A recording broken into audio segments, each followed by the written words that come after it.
वलम यकुल्लहुम मिन शुरकाइहिम शुफ़ाउ वकानू बिशुरकाइहिम काफ़िरीन। ऐं न हूंदा इन्हनि लाइ संदन शरीकनि मां के बि सिफ़ारिश कंदड़, ऐं उहे थींदा पंहिंजे शरीकनि माबूदनि जा इनकार कंदड़। जिन माण्हुनि खे दुनिया जे अंदरि अल्लाह रब्बुल इज़्ज़त सां शरीक बणायो वियो त अल्लाह रब्बुल इज़्ज़त बि आहे, ही बि आहिनि। अल्लाह रब्बुल इज़्ज़त बि जेको आहे ही बि आहिनि।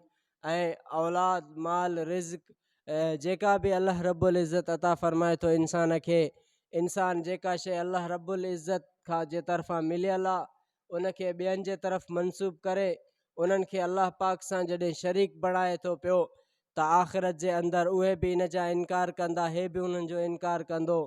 त याने उहे पंहिंजे उन्हनि शरीकनि जो इनकार कंदा जिन खे हू अल्लाह रब्बुल इज़्ज़त सां दुनिया जे आख़िरत जे मामलात में जेके शरीक बणाईंदा हुआ, त उहे उन पंहिंजे माबूदनि जा बि इनकार कंदा जिन जी दुनिया जे अंदरि इबादत कंदा हुआ, जिन जो नज़रो न्यास कंदा हुआ, जिन जो सजदो कंदा हुआ, जिन जो जेको आहे अल्लाह रब्बुल इज़्ज़त खां अलावा मिन्नतूं बासूं कंदा हुआ, जिन खां धीअर पुट औलाद घुरंदा हुआ, आख़िरत में उन्हनि खां बि उहे इनकार कंदा।